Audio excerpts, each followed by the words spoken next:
Welcome everybody to Laneway Talks, and today we're talking to Miljoen from Violetine, one of the Laneway artists, and we're going to have a bit of a chat about his background in music, where he came from, where he's been and where he's going now, as he's still a very prolific and very involved musician. Sean, how are you? Well, Vincent, how are you going? I'm good.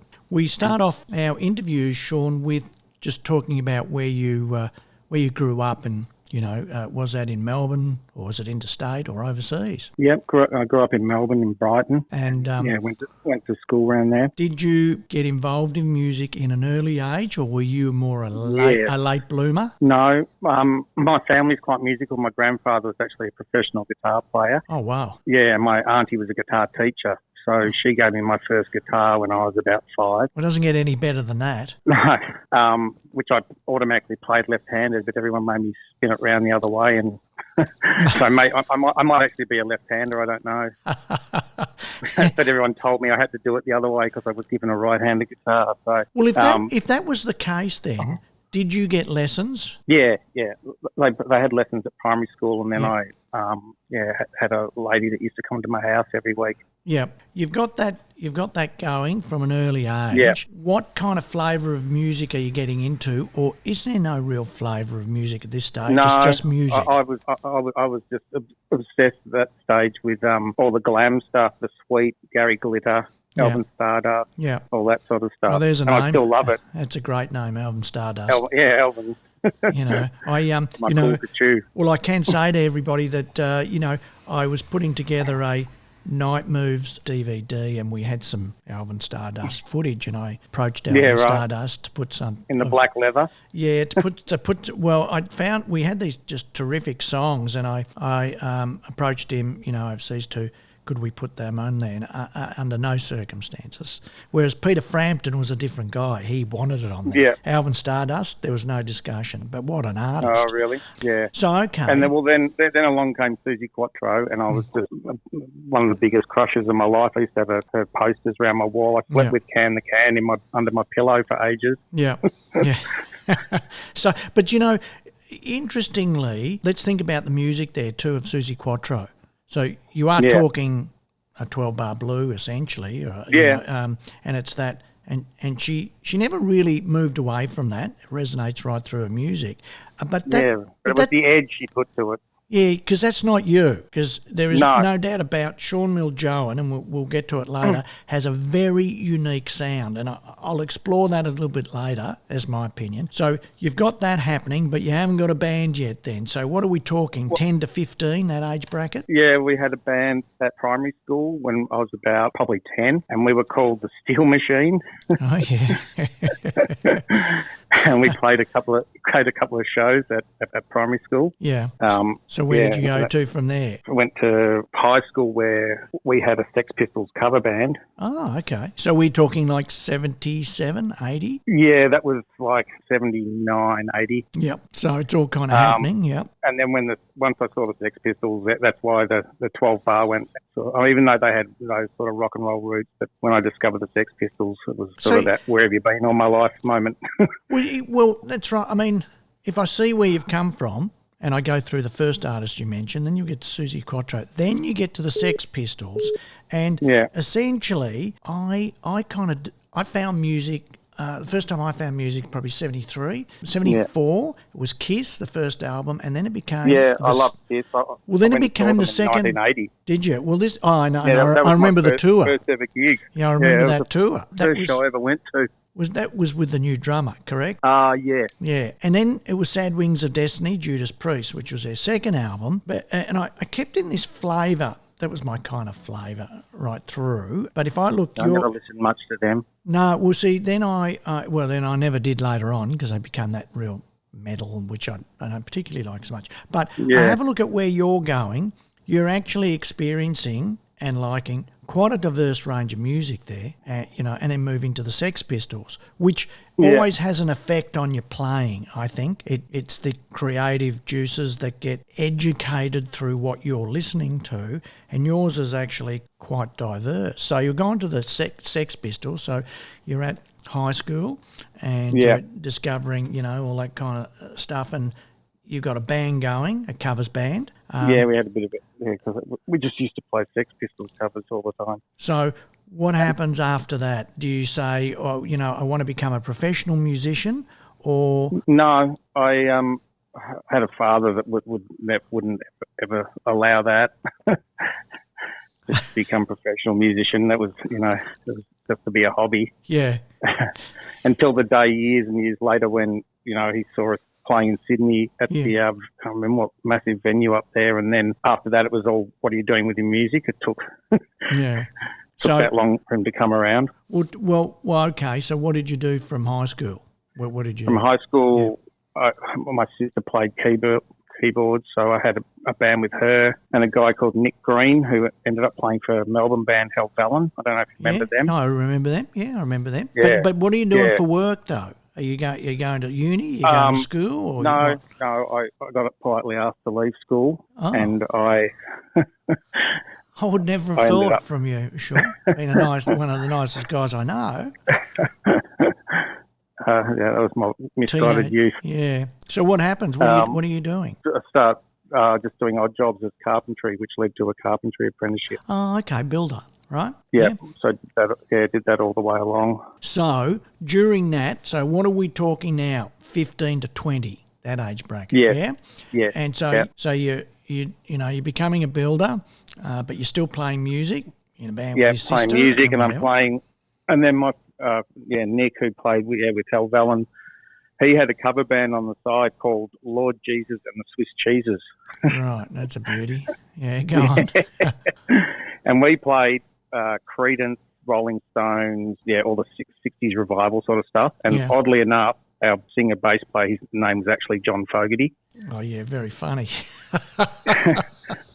That's good. So that's what you're doing there. But have you written any original material by that stage? I'm writing original material all the way along while I'm doing this. But once I played with the cover band, that really, live forays into playing live stuff previously had just been a bit of a disaster, horrible PAs and singers that were, too nervous to perform and all that sort of thing. Well, essentially honing your skill, really, because you start to see all the mistakes that are made so you don't make them later on, yeah?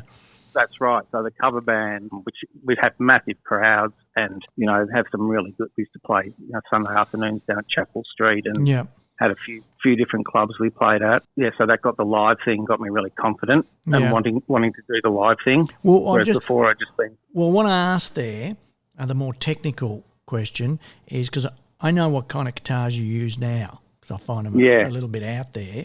And what were you playing guitar-wise back then? Good question. Les Pauls, Fenders? I've always had a Les Paul. Yeah. I've always had a couple of Les Pauls. Yeah. But I bought this one called an Aria Pro 2. Les Paul. A bit of an... Yeah? No, it was just it was like a different version of a Strat. Okay. Yep. Yeah.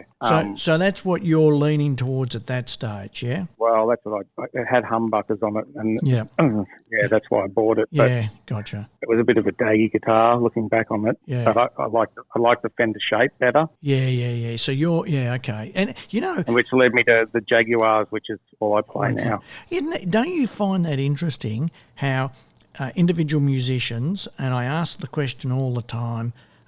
Why do you play a Fender instead of a Gibson? And the wide, diverse answers I get really freak me out because it's from the look to the pickups to the neck. My hands aren't huge, and the Gibson necks are quite like baseball bat. I find them a little bit sort of chunky. Yeah. But I like the sound of the humbuckers. So once I could find a guitar that had the sort of thinner neck and also the sound of the Gibson, then I was sort of stuck with that. That was it. Yeah. And I mean, I think too that were you developing that sound that you have now, and because for everybody listening, Violetine were a trio, which is kind of rare, and to be able to play in a trio and fill the sound out is extremely unique, and you had that ability to from your guitar, from the six string as opposed to the bass.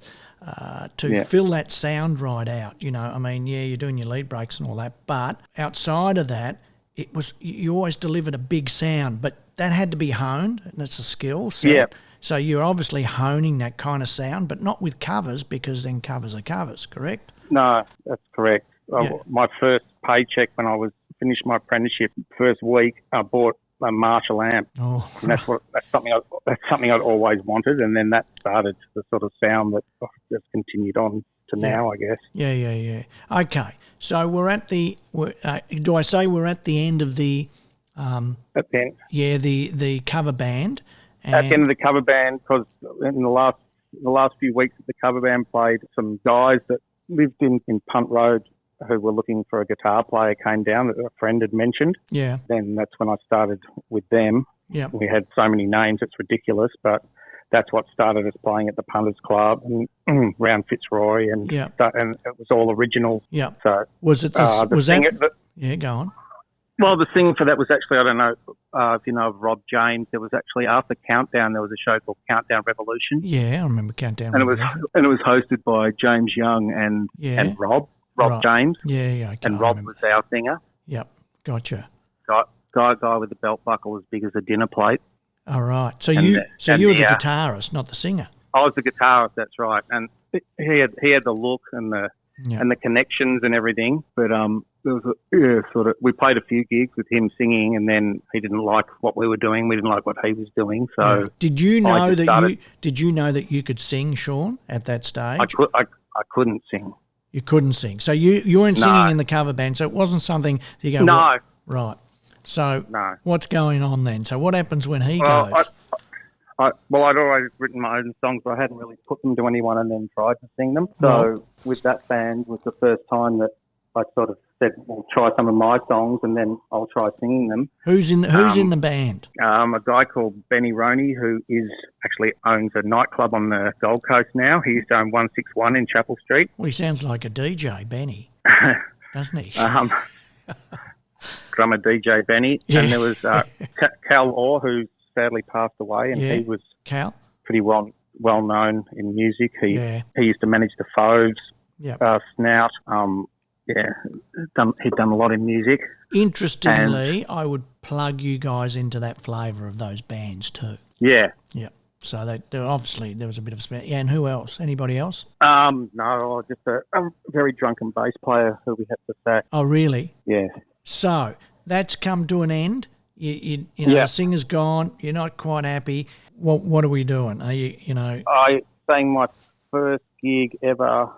What was it? There used to be a pub down Punt Road that's not there anymore, underneath the overpass, down at Richmond. Hold on. I know that. That was the old hotel on the corner there. I remember going to see Taste there and and the like. Yeah, I know it really well. Yeah.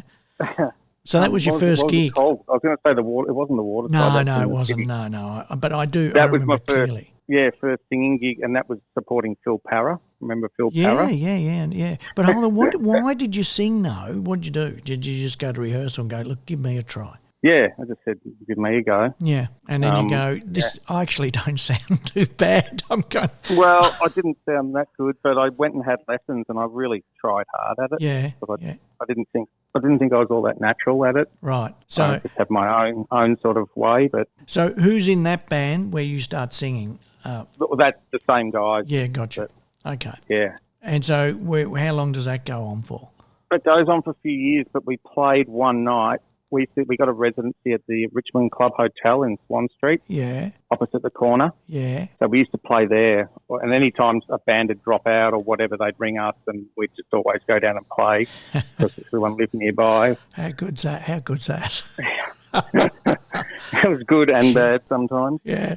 But one night we played there and there was a band supporting us called Politeness Man. And that had Glenn Lewis, who's from Violetine. Yeah. And who now plays with Mick Harvey. Yeah. And Steve Lester, who was Violetine's drummer. And we arrived and walked in and there was this band and they sounded unbelievable. And we went, oh my God, we've got to go on after these guys. And they had all these people there. It's not one of their first gigs. It's not a nice feeling, is it? No, it was their first show, so it was just packed and everyone was just going crazy. And we were like, oh, great. Yeah. And we went on because we, had played there a lot, so not many people had come and see us. So everybody had left after they played, did they? Well, they were all just going there. Everyone went for a drink in the front bar, and That's it. a couple of people watched us. But the band loved us. Yeah. And that was the night that I met Glenn Lewis. Okay. And he really liked what we did, and I thought they were fantastic. So were they a three-piece band? Yeah. They were. They were three-piece. Isn't it interesting? Yeah. So he actually had this affinity for a trio, yeah? Yeah, but he was the guitar player. He's a really good guitar player as well. Well, I didn't know that, because I consider him a really good bass player. He's an incredible bass player, but he was just as good a guitar player. Sweps, okay. But he always just used to say, let's have a jam, I'll play bass. Yeah. He said that for ages, and then one day we did. Yeah. And then that was the start of Violetine. So that was it. You said, ditch those guys, let's start this band.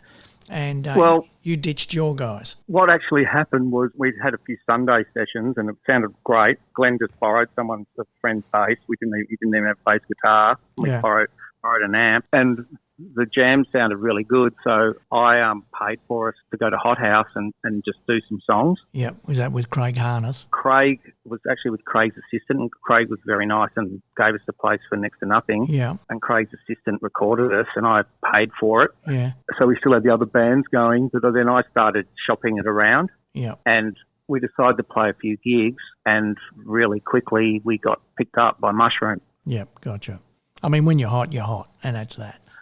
We got signed really quickly. It all happened quite quickly, and we weren't in. We still had our other bands going. So, well, it was a big. Don't you agree? It was a big sound for three guys. It was. You delivered a big sound, and the ability to deliver the big sound, and then actually, and I'm talking live because we can do what we want in the studio, and then also deliver the lead breaks in there, and it still kind of sounded big, and that's difficult to do. I changed my lead to not being so much a lead break as having more notes, sort of, like almost picking sort of breaks in there. Yep. So that it didn't sound empty when I wasn't playing. And I mean, those guitars of yours were bloody big sounds. So big sounds from those guitars. And so I get what you're saying. Yeah, it's not essentially just a lead break. It's actually intertwined. Yeah. Because I remember when the day it all changed when I was doing that demo, I actually had done one particular song, and I'd done like a lead break like I would have used to have done. Yeah.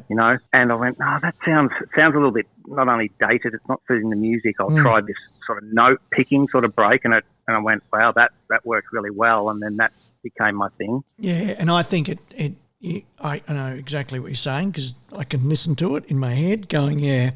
So using multiple strings at one time and that sort of thing, rather than just the picking out notes holding them. Well, because if you think of Rush being the quintessential trio, but they do the specific lead breaks.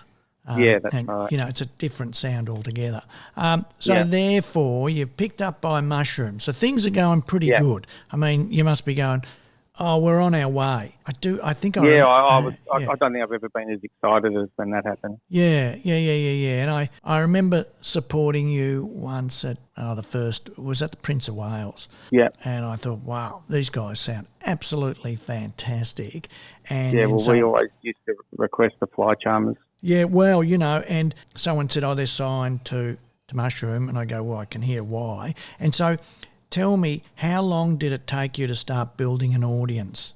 Because I remember seeing you playing with you at the Gershwin Room, and there must have been 500 people in there. Yeah, I guess once we had Triple J started playing songs that could go nationwide, then we just started, touring as much as we could. And then when you just noticed the power of, the national radio station, we're going anywhere we wanted, and pretty exciting the first time you see someone sort of mouthing the words to your songs and coming along just to see you and that sort of thing. Did you have to think much about, or did you never get to that point where you had to think about your whole stage show and what you were delivering, or was it more that, no, we just get on stage and we play? Yeah, it was more just get on stage and play. Yeah. And it was that indie, I mean, look, I might not be right. I'll probably still put you in that indie Detroit scene and all that kind of stuff, but you might go, no, it's different. But it was just go on and play. It wasn't about having theatrics or a stage set. No, we were very anti.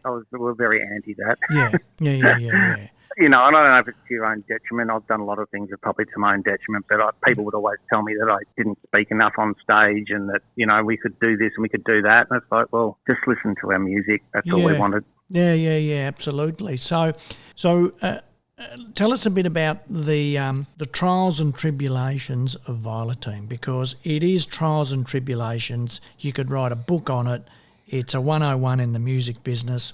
What happens and what goes wrong? Probably listening to other people a lot. Was, like by the time our first album came out and we'd done all that work, I think that the time I really noticed it was when we did New Year's Eve at the Falls Festival one year. I think it was maybe 97. I think we played on the same show, but we played obviously a lot earlier. Yeah, well, we played, sort of lunchtime, a bit after or something like that. Yeah. Then we went back New Year's Eve the following year, and we filled one of the tents there, and we were like, wow. That was the first time I noticed a real difference in what was happening. Yeah. We had all the momentum behind us, and I was like, that was, I actually felt after that show that we were really doing something. Yeah. Just because we knew everyone had actually come in to see us, and we had a great time slot, and then it sounded great. And did you did you have management, or were you managing yourself? I was managing us. Yeah. Okay. So that's also one of our downfalls. Well, it can't look. No, Sean, it can be and it can't be. I mean, no, it was when we actually got a manager. I'm saying. Oh yeah, because a lot of bands I talk to, my problem is I'm too honest. Yeah. And you sure? Yeah, you can be, but that's Well, that's managers, it's so hard to find an honest manager. Yeah. It just goes skew. If so, all right, let's keep on the trials and tribulations of Violetine. So what's happening? So our debut album got done, and that was coming out, and Mushroom hadn't re-signed us. We were signed for a couple of EPs and an album. Yeah. And as our debut album was coming out, there were other bands that Mushroom was signing. I don't know if you remember a band called Finiscad. I remember Finiscad very well. Yeah. Yeah. And I always use them as a comparison because we were like given $30,000 for our budget, and they were this new act that no one had ever heard of, and they were given like $250,000. Yeah. And never, a bit. And never went anywhere either, yeah. Absolutely. Well, they didn't. And that's the thing. We ended up with, our album did a lot better. Mm.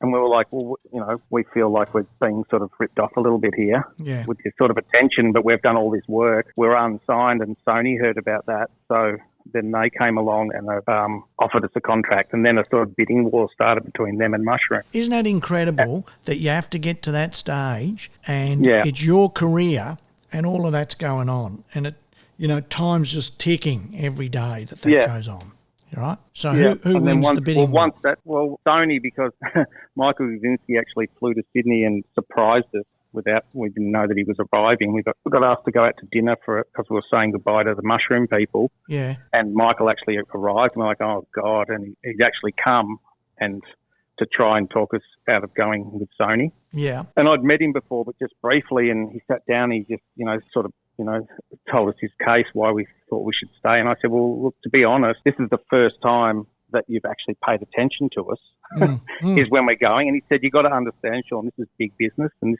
this is what happens in business. And I just thought, in hindsight, he was probably right, but at the time we just thought, well, we'd rather go with someone that thinks that we're going to go further than we are now, rather than someone that's trying to hang on to us. Did you meet Dennis and Hanlon? Done much. I did. Was Dennis involved in trying to get you across? No, he wasn't there at that time, but when we signed with him, he was there. Yeah, good. Yeah. He'd actually disappeared for a while. Yeah. Oh, look, I mean, whatever we know about Dennis, still, I got to hand it to that guy. He knew how to break an act. Yeah. So what happens at Sony? So Michael's saying there's a big announcement at Mushroom. You should stay, and we ummed and ahed, and sort of did our for and against, and we ended up going signing Sony. Yeah. And then Paul Batico's management company, who does Powderfinger and a few bands at that stage, I think, something for Kate, not from there, a few other bands. Paul Batico, well known. Yeah. Well, they came on board and like I said, they'd manage us. Yeah. And that was the start of that would have been the peak of everything if you could do it in a graph, and then you just see the line plummet. after all that. Is that because you hadn't recorded new material yet, so you didn't have stuff to drop on the market? We went and recorded, but the first thing Sony wanted to do was re-release things that had already been done. Yeah, crazy. Off our debut album. They wanted to re-release Any Day, and we went, that's been done independently. It did really well. Yeah. And they said, we think it's a commercial hit. And we said, well, we don't really care about commercial hits. Yeah. But which you shouldn't say to someone like Sony. That's what I was thinking. Shit, we're a bit out of our depth here. Yeah. So they re-recorded, remixed Any Day with Kevin Shirley in America and redid the film clip. Yeah. We already had a film clip. It was already mixed. They redid all that and then presented to commercial radio. And commercial radio said, we've already heard this and we didn't play it then. So remember, let's remind everybody listening, every step of the way there, it would have been recoupable. The video would have been 50% recoupable. But who cares? Because back then we were spending big money on videos. Correct. Right? So you're in debt to the hilt already. And I didn't even know how much debt I was getting in because along the way, Sony were also flying us to Sydney just for the day to meet people and that sort of thing. It's all recoupable. Taking us out to dinner at the Iguana Bar and buying all sorts of things, which I all found later on our bill. Yeah. Interestingly, if the only way it should be recoupable if it was towards recording. If it was for marketing and promo, that's not recoupable and that's their cost. But I'll guarantee you, they were putting those airfares onto recording budget. They put everything on. Yeah, they did, and I didn't know that. It's criminal, my friend, criminal.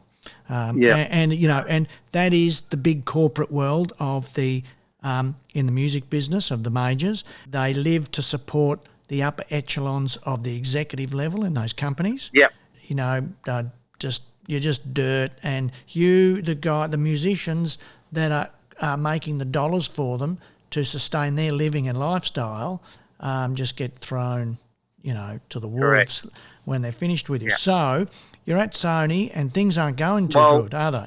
See, before I left Mushroom, there were people like, Eleanor McKay, who, people that rang me and she worked for Dennis for years as his right-hand woman. Yeah. And I know Eleanor well. Yeah. So she said, Sean, I'm just telling you this, you can take my advice on it. She said, these people will eat you up and they're not people of their word. And she gave me all these warnings. She said, I'm not saying this so you stay at Mushroom. I'm just saying so you know. Yeah. And I ignored quite a few people that said things like that. And then one day I was having a drink with one of the Melbourne A&R guy, Dave Warner. Oh, yeah, Dave Warner, yeah. In South Melbourne, and my phone rang. And it was John O'Donnell, who's head of Australian Arts Division at Sony. And he said, can I please speak to Dave? So I said, yeah, no worries. He said, I believe you're with him. So I gave Dave the phone and I just saw this look on Dave's face and he handed me the phone back and he said, I just got sacked. I said, what? And he said, yeah, John O'Donnell just said. Don't you love that? Think about exactly what you just said. Imagine firing someone like that today. I'd have you up on unfair dismissal claims and I'd be suing the shit out of you. Yep. And how dare you do it over the phone then? And on your phone, over my phone. And not only that, he said, I want you to go back now and clear your desk because we've got people coming down from head office and we don't want to see you there. And he said, when? 2 weeks? He said, no, now, today.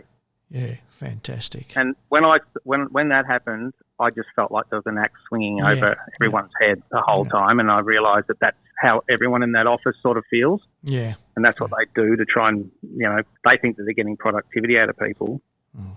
I've heard that story many times, by the way, not about you, about all other artists. And, you're championing A&R man in the company at that time gets sacked. That's it. You're finished. All right. And there was 2 of them championing us, and that's what you need in a record company, and that's what I worked out. Yeah. And at Mushroom, everyone would do that because it was so much more of a friendly atmosphere. Yeah, well, it's a more a family atmosphere. It was much more, and because I was managing, then I was going in there and I knew everyone. Yeah. Yeah, it was. Yeah. I mean, look, that was our decision to leave that. I know Michael better than anybody, all right? 'Cause I Yeah. worked so closely with him, with Phil Jacobson and whatever. There is the good points and there's the shocking points, mate. So Of course. he's no different. He's still a businessman. Okay, the Sony thing, that's it. Is that where it falls apart? No, well, what happened after that was we then recorded our first album for Sony. Right, which is called? Which was, well, it actually never came out. And that's why we released it not long ago as the one that never came out. Oh, yeah, okay. Because on the eve of mixing it, Yeah. we went to Sydney. Yeah. We had our producer, Keith Cleversley, flown in from America. He was in his hotel room. We had 301 booked the next day, all ready to mix. Yeah. And our manager to mix, arrived. So you'd recorded it, you just had We mixed it. recorded it all. We recorded it. Took several sessions. Took ages. And Yeah. I spent a fortune on it. And our manager arrived at our hotel room and said, "We've got to go for a drink." And we're like, "What's going on?" He said, "I was talking about recording tomorrow." And then he hits us with, "You've been dropped." I mean, without even doing the record for them. That's fantastic. And we said, "What happened?" He said, "Well, John O'Donnell got back from America last week, and he was told that anyone without a track record or that hadn't made money in the last financial year, just draw a line through them. So 50 acts to drop." That's fantastic.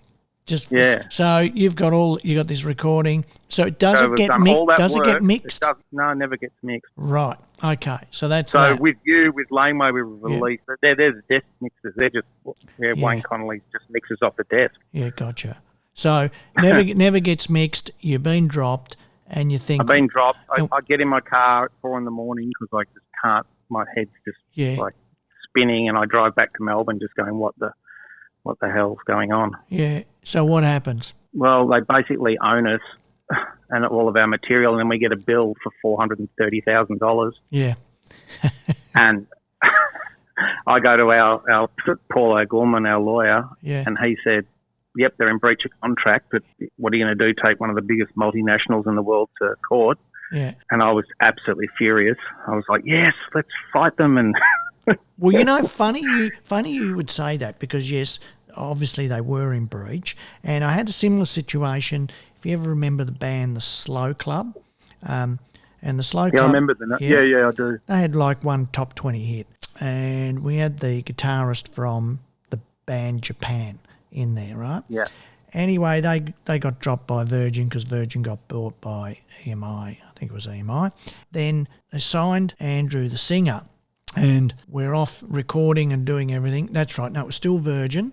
Dropped The Slow Club, and he's recording, and the same situation. They get bought by EMI. They go, "Right, you're dropped." And at the time, I was very good friends with a lawyer called Bruno Charlesworth. He goes, that's not on. They've broken their agreement. That's breach, yeah. Yeah, and he goes, let's take them to court. And I said, well, Andrew doesn't have any money. But he goes, that's okay. We'll do it pro bono. So we took him to court, and we won. And but he only got like $10,000. And they offered us $20,000 to leave. Right. And Paul said, in my opinion, I'd just take the $20,000 and go. And I would too. Yeah.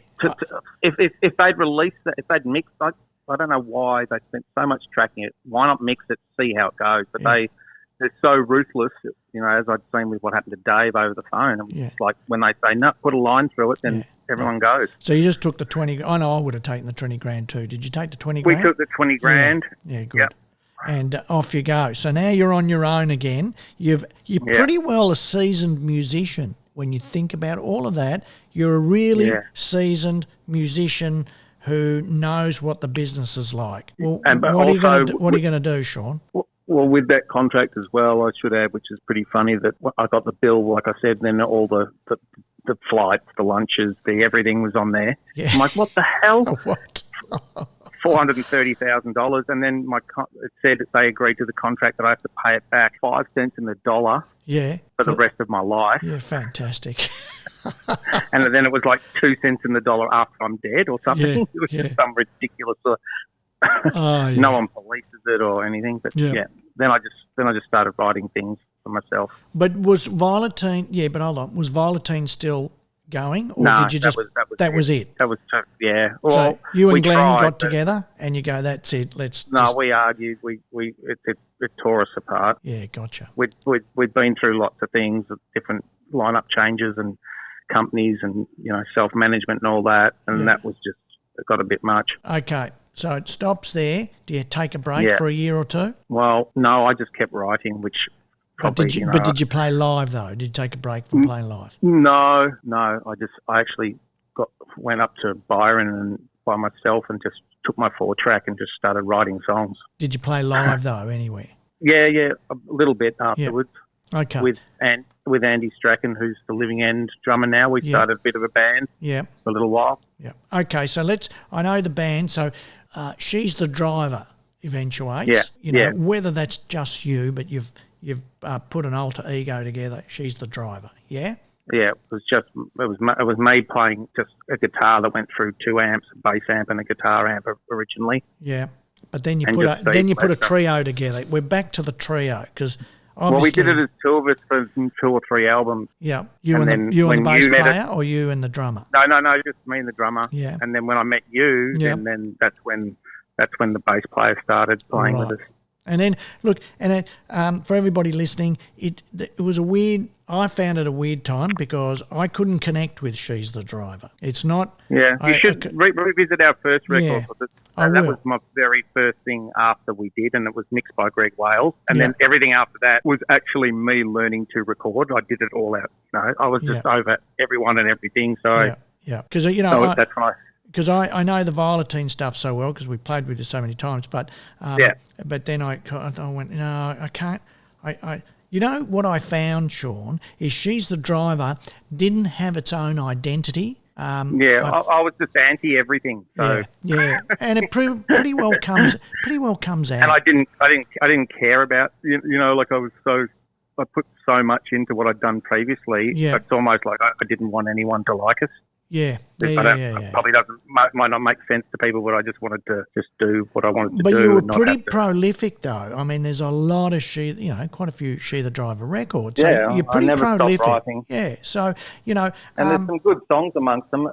I'll have another listen today. I'm going to go through those because I consider Violetine didn't actually have any bad songs. Not that there's a lot. Let's put it together. There's probably 2 albums and 2 EPs and a couple of singles. You've got to also remember with Violetine there were 2 of us writing, and that having that luxury, that's what made, stamped out a lot of the... I think it stamps out it stamps out the ego because I was talking to another musician the other day who sent me a new track and I said, that's a beautiful track. I said, but it needs some texture in it. And he said, what do you think? I said, well, why don't you do this, this and this? And he's gone away and he's doing it, whatever. I think if you're on your own, you sit there and go, well, I don't think that sounds okay. And you can never ask your friends, what do you think of the song? Because you know the answer. Yeah. Oh, it's fantastic. It's the best thing you've ever written. That's all bullshit. I'd never thought of it that way, but that is true because we used to. We used to just filter each other all the time when there was 2 of us writing. Well, there's no bad songs. The Violetine material, there isn't any bad tracks. Yeah. They're all good tracks. So we go through She's the Driver. Then which is me experimenting a lot and being self-indulgent as well, and also learning to record at the same time. So, my head was in a lot of places, but I just kept, writing ideas. That comes to an end, right? And you kind of go, that part of my life in music, I've finished there because I thought one day, I think you said to me, no, I'm not doing that anymore. And I go, what are you going to do? You go, you got to know when something's over. Maybe I should have. Whatever. On an album left, but it is what it is. Exactly. And then I remember you going, have a listen to this. I've been working on some new stuff. I think it was acoustically. I went, oh, that sounds fantastic. I said, that's great. And you go, yeah, I'm thinking. So there was that kind of happening, but then it never happened.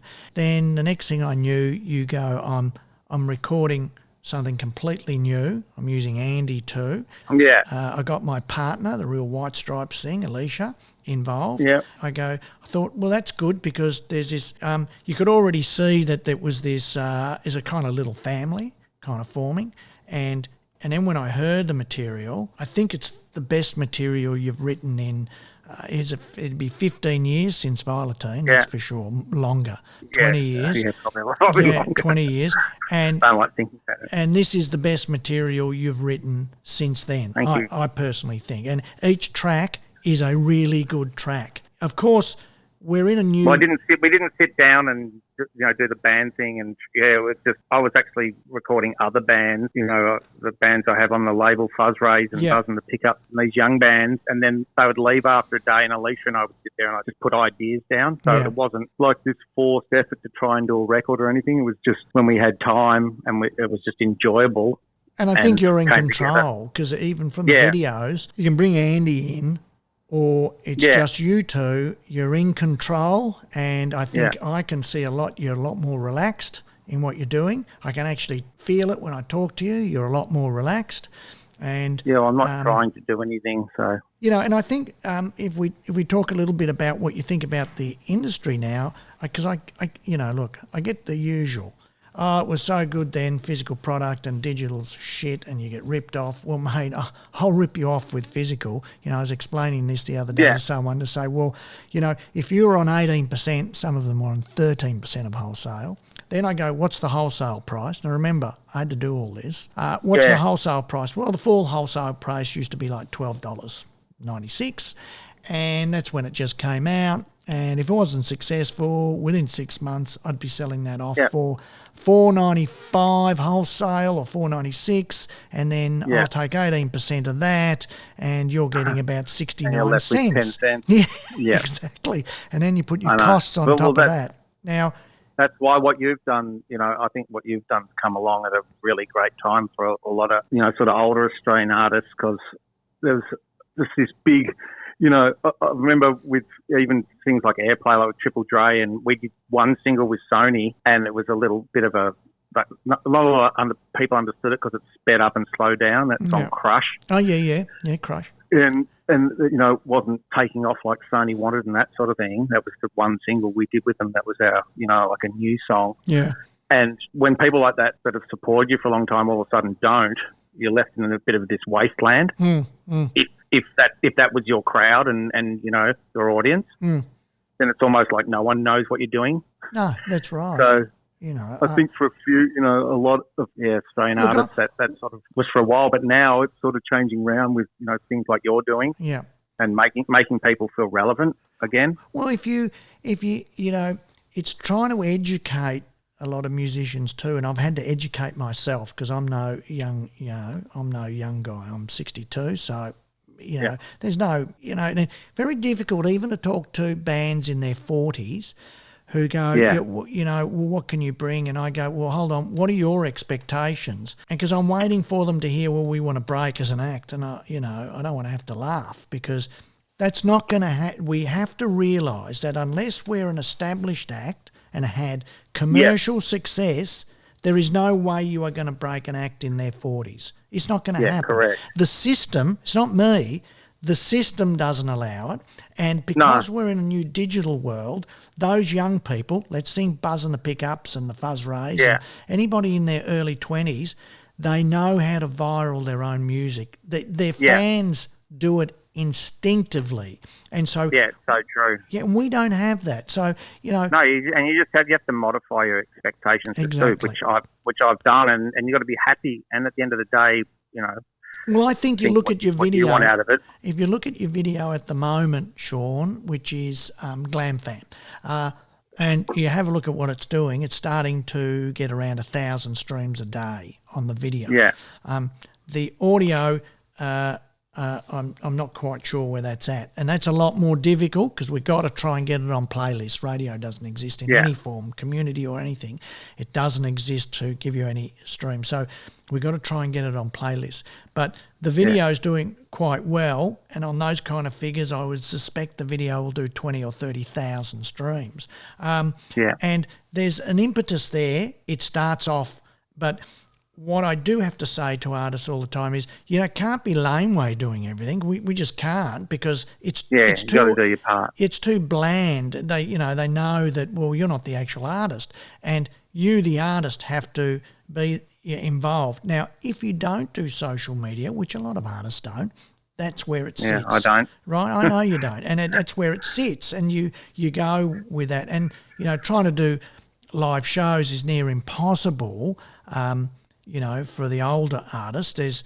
There's the established older artists. So if you were to do a Violetine show, you'll get punters there. If it's the new band where the Kill sounds, well, you won't, because people go, well, who are they, right? I know, but I'm happy just creating and having it be able to put out there, because I also, a lot of my time these days, more time spent is doing young bands, and I never thought I'd get so much enjoyment out of recording. I used to sit there with producers and go, how can you listen to my song 3,000 times over, and how can you, and you get, I get that enjoyment of doing my own things out of helping produce young bands. So, I think that's come out in your music in this new album that will culminate in an album by the end of the year, is you can actually feel that there's a more relaxed approach to the music.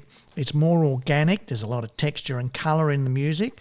I love having, seen the videos with Alicia there. It blends nicely. I've got some of those you. young guys playing on songs as well later on in the album. Yeah, fantastic. And so, I think that the next couple of albums for you are just going to be sensational. There'll be classics for you anyway, because I can already see it in what you're doing now. And stop putting pressure on me. Well, no, there's a bit of a change. There's a bit of a change in from what you've done in the last 15 years to back to what Violetine was. And that's where I kind of see it. I did. I tried to get away from that for a long time. I would imagine you would have.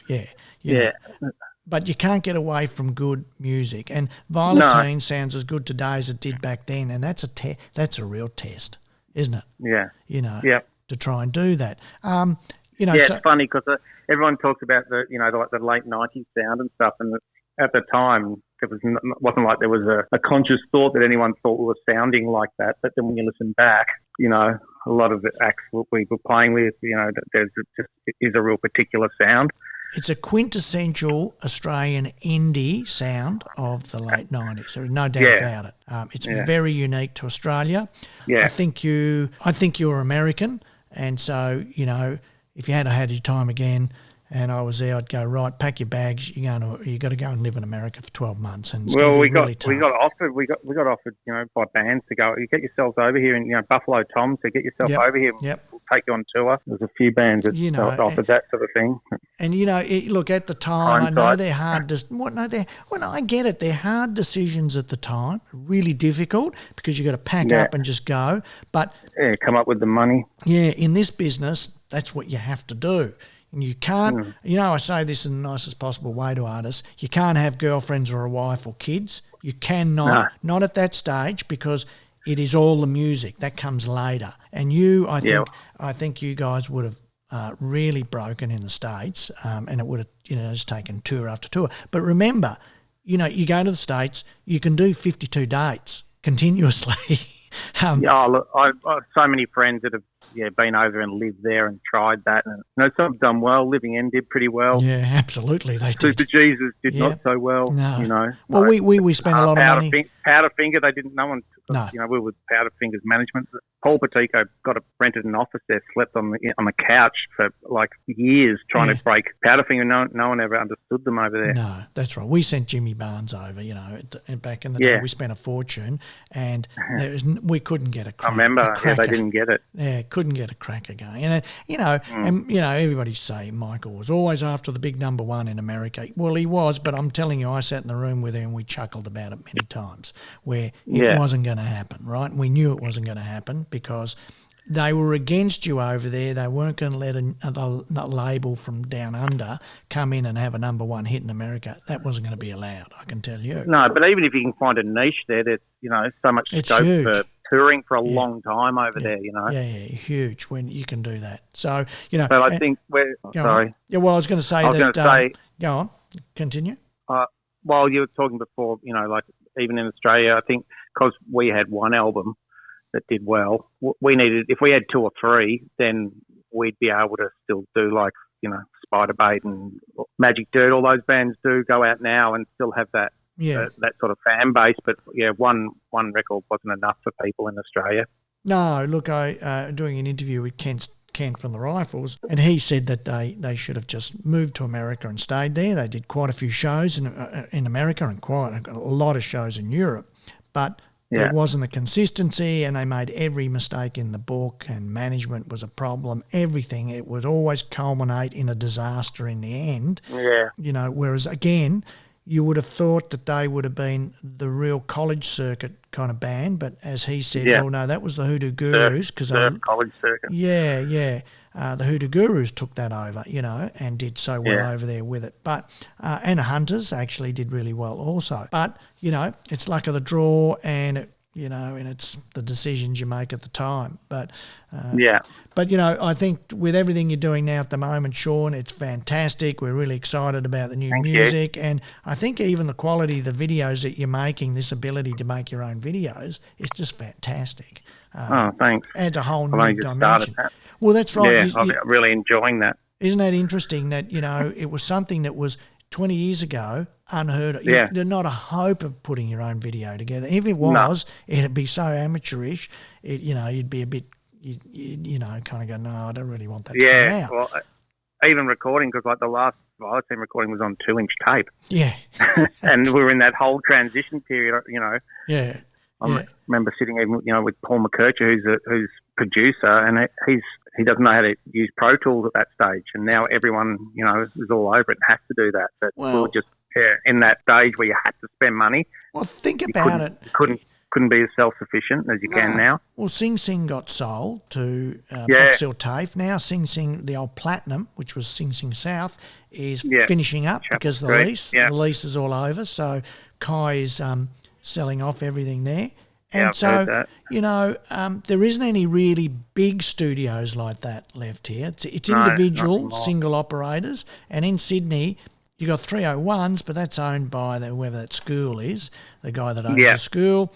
Yeah, you know, there's one in Byron. Yeah, you know, it's really becoming everybody I talk to are starting to learn how to do it all themselves, because it gives you the flexibility to do it when you feel right about it. It's not forced. So if I've got a vibe at any time, 2 a.m, I can go up and I can put the track down or put my idea down.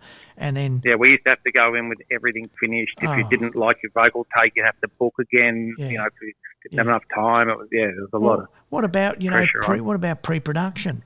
Well, there's another 20 grand. Yeah. You know, I mean... That's another thing. Sony got us to do pre-production with Jim Magini for Midnight Oil. Yeah. And that, you know, that went on the bill as, I can't even know much of it. Imagine a really good studio with us and Jim for, you know, 7 or 10 days sitting there, which, you know, it was great working with him, but it didn't really change our songs that much. But just whack another 30 grand on the bill. Look, you know, I remember going to Rhino Studios back in the day, you know, which In Excess owned in Sydney. It was the Taj Mahal of studios, and you were talking 2 to 3 grand a day. That was your daily rate. I mean, at AAV, we were paying $1,200 to $2,000 a day at AAV here in Melbourne. I mean, that's huge dollars when you think, well, we'll book in for 60 days or even for 30 days. You know, and that's without your engineer and the producer, right? Because you get an assistant, but you want to pick your own engineer, so that's costs on top, and just crazy figures. It's another $1,000 a day. You know, and then I think about what you can produce out of your studio and the sound you can get out of that small studio, and I think, well, to me that sounds world class. You know, it just sounds good. So yeah, I think it's a different world. But anyway, it's been fantastic catching up with you, Sean, and actually finding out about Violetine, you know. And we look forward to a lot of new product. Everybody listening, We Are The Kill Sounds is the new product from Sean, and there's essentially we release a new song nearly every month for the rest of the year. Okay, Sean, it's great talking to you. We'll talk soon. Thanks, Vincent. See you, mate. Bye. See ya. Bye.